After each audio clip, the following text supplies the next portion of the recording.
불안, 우울, 짜증, 그 전까지 없었던 부정적 감정들이 많이 생기게 됩니다. 그리고 관절도 아프고 근육도 아프고 뱃살이 없었던 사람이 배가 이만큼 생기기 시작하는, 똑같이 운동을 하고 똑같이 먹는데도 이걸 어떻게 끊어내야 될까?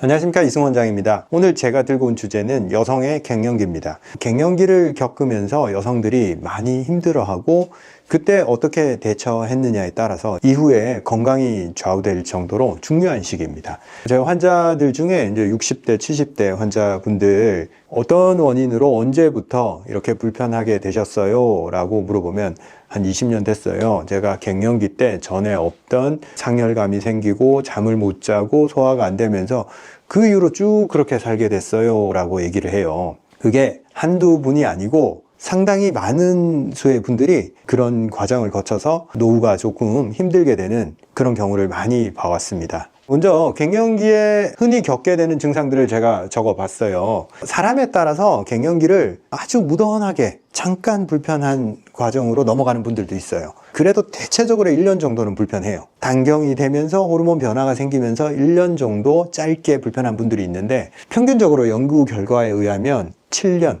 상당히 긴 시간 동안 호르몬 변화에 적응을 해야 됩니다. 아까도 말씀드린 것처럼 훨씬 긴 시간 동안 어려움을 겪는 분들도 있습니다. 갱년기 폐경 시점에 나타나는 증상들, 안면 홍조, 얼굴이 가만히 있는데 자꾸 달아오르고 뜨겁고 덥고, 그런데 몸은 춥고 희한한 증상들이 나타나요. 온도 조절이 안 된다는 거죠. 그리고 땀이 나겠죠. 등이 뜨거워서 잠을 못 자겠다. 조금만 따뜻한 거 먹어도 땀이 나서 수건을 가지고 다녀야 된다. 수면장애 굉장히 많이 등장합니다. 그 전까지 너무너무 잘 자던 분들이 딱 49세 전후로 갑자기 못 자요. 2시간밖에 못 잤어요. 3시간밖에 못 잤어요. 이런 상황으로 갑자기 반토막이 나버려요, 수면이. 그리고 감정의 기복, 불안, 우울, 짜증, 그 전까지 없었던 부정적 감정들이 많이 생기게 됩니다. 그리고 관절도 아프고 근육도 아프고 머리가 예전처럼 돌아가지 않고 집중을 할 수 없다. 그리고 질이 건조해지고 그에 따라서 성욕도 줄어들고 체중이 잘 조절이 되지 않고 근육량은 줄어드는데 지방량은 계속 증가하는 그런 상태. 뱃살이 없었던 사람이 배가 이만큼 생기기 시작하는, 똑같이 운동을 하고 똑같이 먹는데도 감당하기 힘들겠죠. 이런 많은 변화가 동시다발적으로 나타나니까 힘들어해요.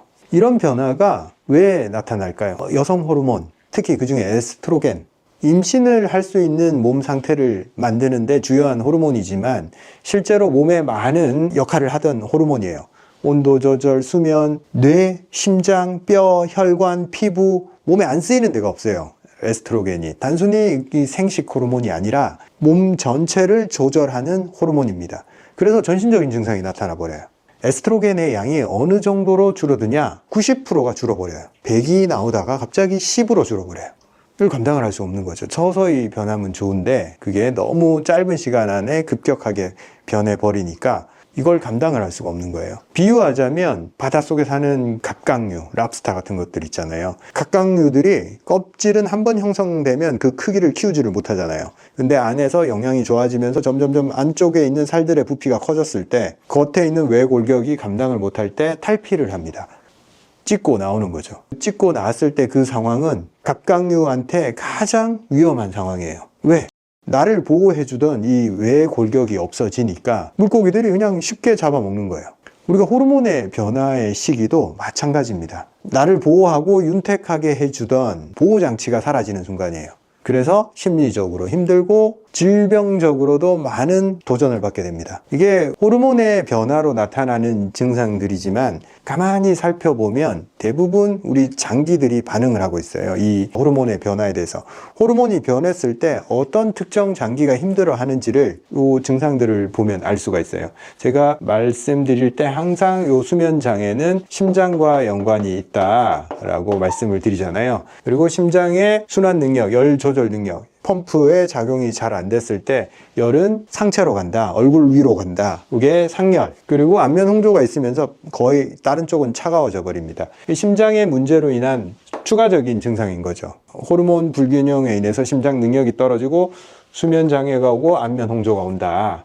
그리고 온도 조절이 안 되니까 자꾸 발한이 일어난다. 그 결과로 불안정해진 심장에 의해서 불안, 우울, 짜증이 발생한다. 여기까지는 다 심장, 즉 혈의 문제입니다.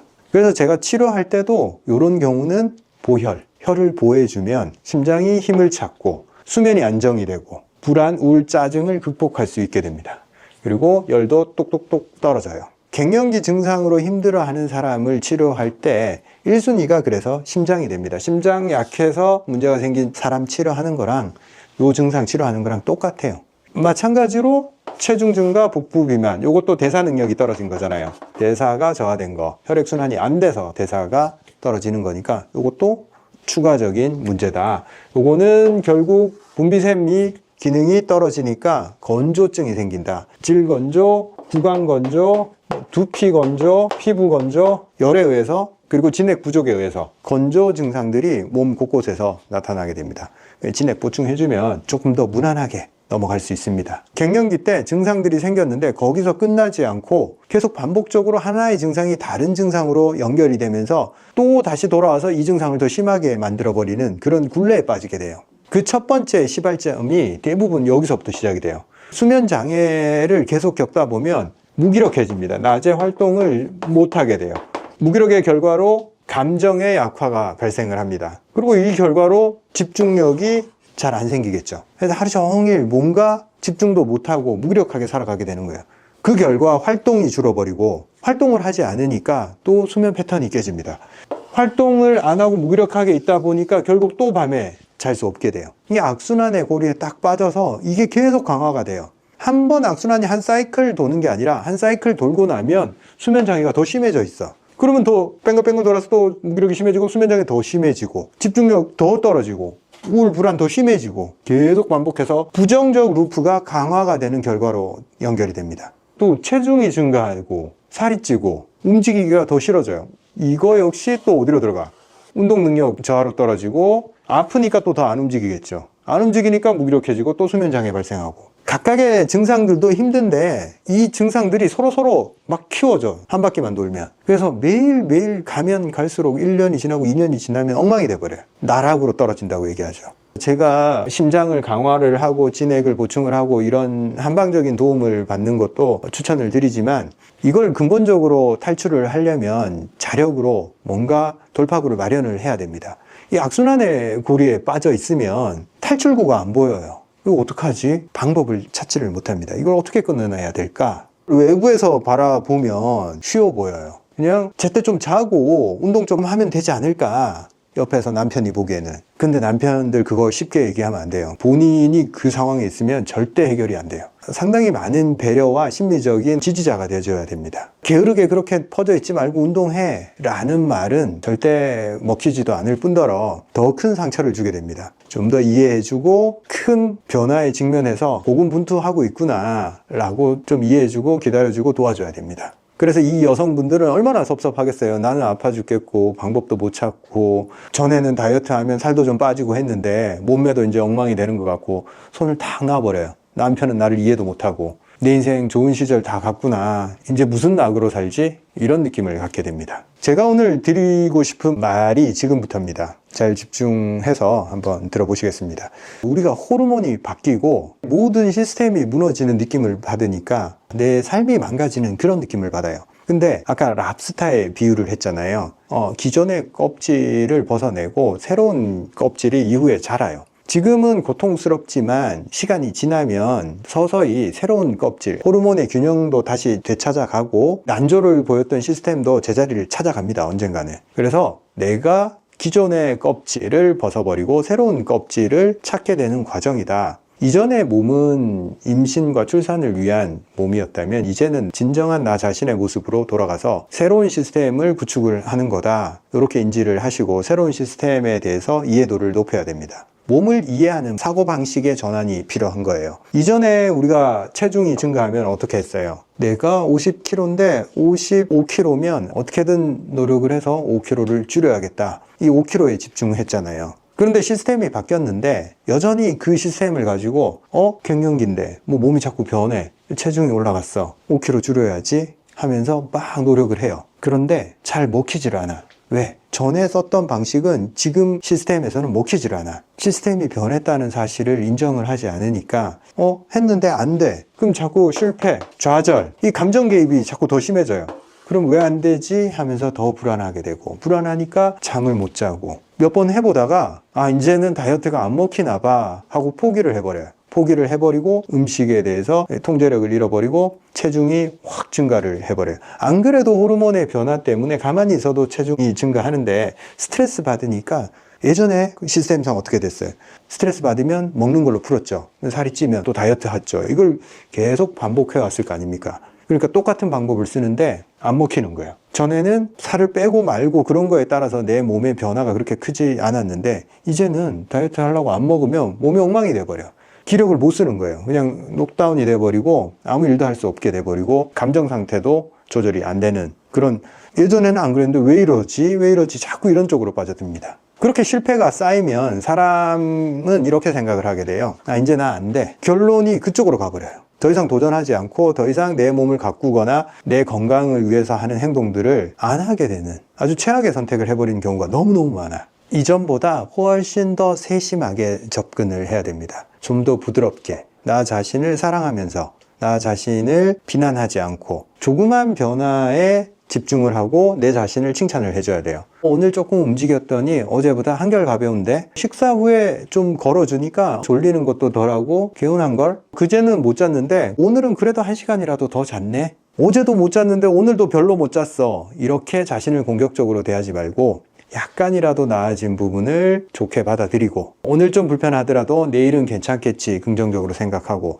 좀 부드럽게 다뤄야 됩니다. 몸을, 그리고 마음을. 그렇게 살살 구슬려서 몸이랑 대화를 하다 보면 몸이 좀 반응을 해줘요. 내가 몸을 공격적으로 대하고 불안해하고 자기 비난을 하고 몰아세우면 이 몸이 거부 반응을 일으키고 예민하게 반응을 해버려요. 근데 살살 구슬려서 조곤조곤하게 부드럽게 대해주면 몸도 거기에 화답을 해요. 근데 점점 그렇게 다뤄야 된다는 거죠. 예전의 몸이 아니라는 거죠. 몸이 이렇게 충격을 많이 받은 상태에서 예전처럼 나 운동해서 살 빼버리고 목표 지향적인 삶으로 나 이거 극복할 거야, 그런 식으로 접근해서 해결하다가 실패하는 경우가 많습니다. 천천히 단계적으로 작은 것부터 자기 효용감을 느껴야 돼요. 계단을 1층, 2층, 3층 정도 오르면서 오르니까 기분이 좋네, 올라지네, 내가 완전히 무너지지는 않았네, 그럼 내일 4층까지 오르면 되지. 그렇게 계속 반복을 하다 보면 어느새 10층까지 올라져요.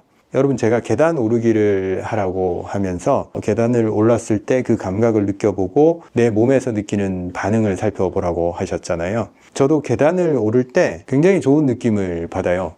계단 오르기가 삶과 참 닮아 있다, 이런 느낌을 받아요. 지겨운 듯 하면서도 꾸준히 계속하면 한 층 한 층 비상구 표시에 숫자가 바뀌잖아요. 10층, 11층 묵묵히 올라왔을 뿐인데 벌써 10단위가 되어 있고 20단위가 되어 있어요. 거창한 목표와 몰아세운다고 삶이 화답을 해주지를 않습니다. 그냥 삶은 묵묵히 갔을 때 결국에는 좋은 결과를 보여줘요. 매일매일 하는 자그마한 행동이 쌓였을 때 그 결과를 어느 순간에 보여줍니다. 내 삶이 무너지는 것 같으니까 내가 해야 할 일들을 오히려 하지 못하고 다 밀어버리고 손을 놔버린다. 그러면 어디로 가겠어요? 밑으로 간단 말이에요. 근데 이럼에도 불구하고 내가 이걸 다 복구하려고 하면 안 될 것 같아. 그래서 난 끝났어, 이런 느낌을 받는다고. 근데 오늘 내가 해야 될 한 가지 일, 계단을 오르겠어, 이걸 매일 실천을 하다 보면 자기 효용감이 생겨요. 내가 쓸모 있는 사람이구나, 내가 뭔가를 해냈구나, 이런 느낌을 받으면서 지속을 할 수가 있습니다.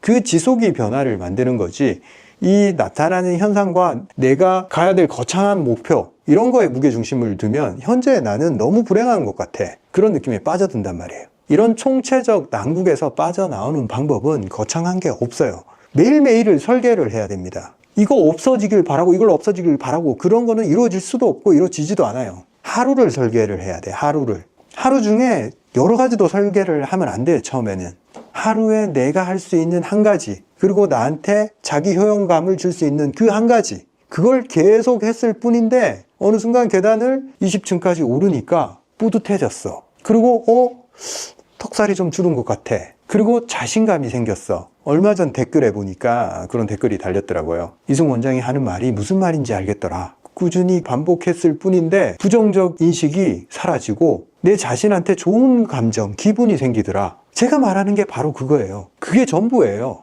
증상이 중요한 게 아니고, 뭔가 대단한 목표가 중요한 게 아니고, 하루하루를 살아내는 데 있어서 생기는 그 기분, 그게 진짜예요. 내가 살아있다는 증거고. 사람들은 막 호르몬 수치 어쩌고 저쩌고 막 그런 거에 집중해서 숫자에 가려져서 혈압 수치, 체중 이런 거에 가려져서 진짜 들여다봐야 될, 매일매일 내가 느껴야 될 그 기분을 등한시하고 삽니다. 근데 제가 느껴본 바도 그렇고, 환자가 한 걸음 나아가고 증상이 개선되고 다시 건강해지는 그 과정을 살펴보면 환자들이 똑같이 얘기를 해요. 원장님, 제가 증상도 나아지는데 기분이 나아지고 있어요. 어떤 어머니는 이런 말씀을 하셨어요. 처음에 저한테 오셨을 때 시어머니가 엄한 분이어서 다 돌아가시고 없는데 자기는 그 시어머니 생각만 하면 여기서 가슴이 쿵쾅쿵쾅 거리고 막 너무 화가 난더라 이거예요. 이미 다 돌아가셨는데. 근데 저랑 같이 좀 차분차분하게 치료를 하고 안정이 되고 그러니까 그 시어머니 생각은 나는데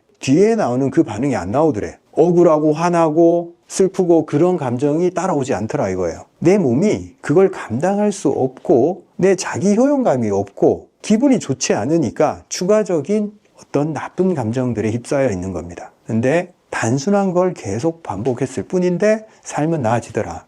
제가 한약을 처방을 하는 것도 다 그런 식으로 설계를 해놨어요. 매일매일 이거 한 팩 먹는데 어떻게 증상이 좋아질까? 사람들은 이해를 잘 못해요.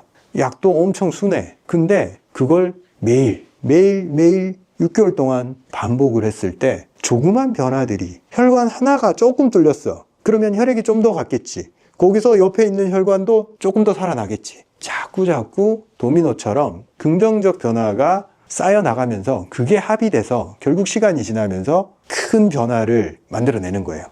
예전엔 저도 빨리 고쳐보겠다고 이렇게 욕심내서 한약을, 강한 약들을 많이 썼는데 절대 그렇게 하지 않아요. 작은 변화가 얼마나 중요한지는 이 만성질환자들, 장기적인 곤란을 겪고 있는 분들, 이분들을 대해보면 알아요. 심리적으로도 그렇고 치료도 그렇고 모든 게 작은 변화의 누적입니다. 그거 외에 어떤 것도 먹히지가 않아요. 제 영상을 보고 저를 잘 아시는 분들은 저를 찾아와도 그 개념을 이해하고 오세요. 이미 자기가 해야 될 작은 변화들을 이미 수행하고 오고 나랑도 그 속도로 계속 나아갈 수가 있어요. 근데 잘 모르고 오시는 분들이 있어요. 자기는 뭔가를 할 생각이 없고 자기 삶의 변화보다는 계속 의존된 마음으로 짧은 시간 안에 큰 변화만 생각을 하고 온단 말이에요. 근데 이미 그럴 수 있는 상황이 아닌데도 불구하고, 그러면 너무 그런 생각에 사로잡혀 있는 분들은 제가 말씀드려요. 죄송하지만 치료가 쉽지 않겠습니다. 이렇게 말씀을 드려요. 저는 솔직히. 왜?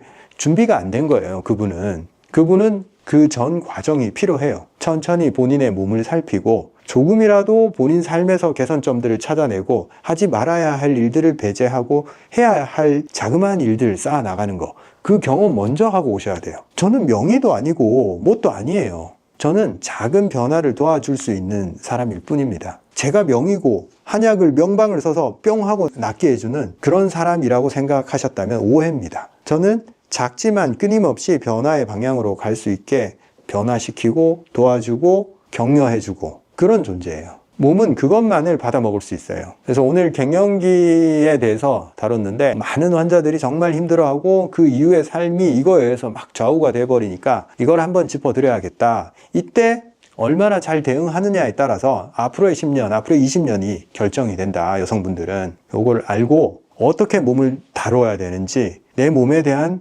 관점 자체를 좀 변화시켜서 부드럽게 대하고 조금씩 변화를 쌓아 나가는 식으로, 옛날식이 안 먹히니까 이제 어차피 그런 전략의 수정이 필요하다. 이렇게 말씀드리면서 마무리하겠습니다. 감사합니다.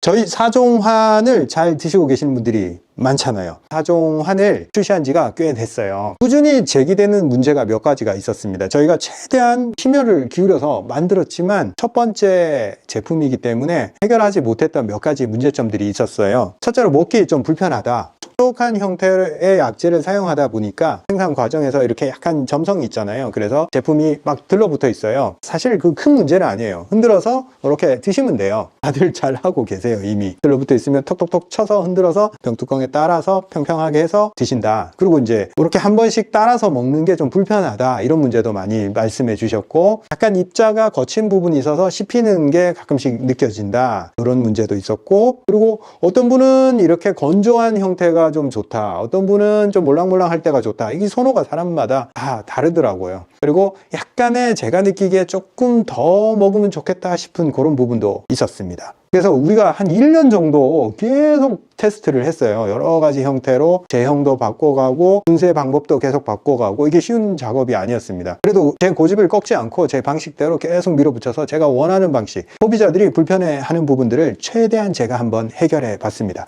그렇게 해서 출시한 게 단의 형태로 이번에는 출시하게 됐습니다. 300환이 300단으로 출시가 됐고, 기국환이 기국단으로 출시가 됐습니다. 나머지 2개 단은 아직 출시 준비 중입니다. 순차적으로 출시할 예정입니다. 자, 먼저 이름이 좀 달라졌죠? 단입니다. 환이 단이 됐어요. 단은 구슬 같은 약재 형태를 말하는 거예요. 환은 더 이제 가는 것들. 단은 요 정도 크기로 저희가 만들었고, 원래 우리가 3g씩 복용하던 거였는데 요거는 4.5g, 용량도 늘렸고, 단의 표면에 보면 이렇게 노란색으로 하얀색으로 이렇게 묻어 있는 게 있어요. 이게 뭐냐면 원료를 우리가 한 번 더 미세 분쇄를 해서 코팅을 한 거예요. 코팅을 함으로 인해서 이 수분이 날아가지 않게 이 표면에 막을 형성하고, 안에 촉촉함은 그대로 유지가 돼요. 그리고 그냥 들어있는 게 아니라 이렇게 봉지에 밀봉시켜서 들어가 있기 때문에 촉촉한 상태를 오래 유지하면서 안에 성분 변화가 일어나지 않게 그대로 오랫동안 유지할 수 있게, 그리고 촉촉한 느낌으로 먹을 수 있게, 손으로도 눌릴 정도로 이렇게 점성이 그대로 유지가 되고 있어요. 실제로 먹을 때 이거를 씹어 먹기보다 이렇게 이로 한번 앙 해서 계속 안에서 오물오물 빨아 먹듯이 천천히 먹으면 좋습니다. 제가 처방을 할 때도 그렇고 이런 제품도 그렇고 즉각적인 변화를 일으키는 방식으로 설계를 하지 않아요. 그런 경우 몸에 부담을 줄 수 있습니다. 우리 제품이나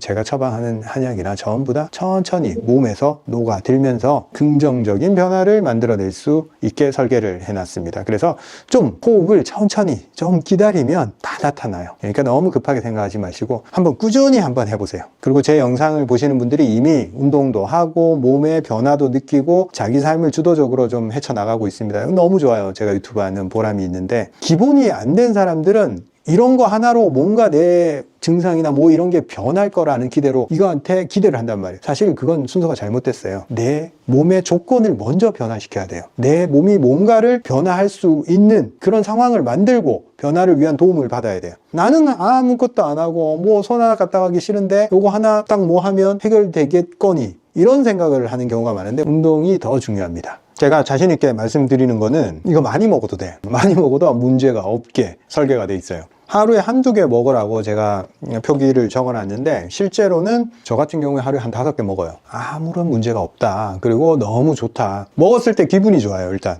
맛도 좋고 내가 느끼는 그 기분, 제가 예전에 말씀드렸듯이 몸의 방향성은 뭐가 어떤 방향으로 가야 되냐, 기준은 뭐냐면 내 기분이 좋아야 돼. 기분 좋은 쪽으로 가면 됩니다. 감사합니다.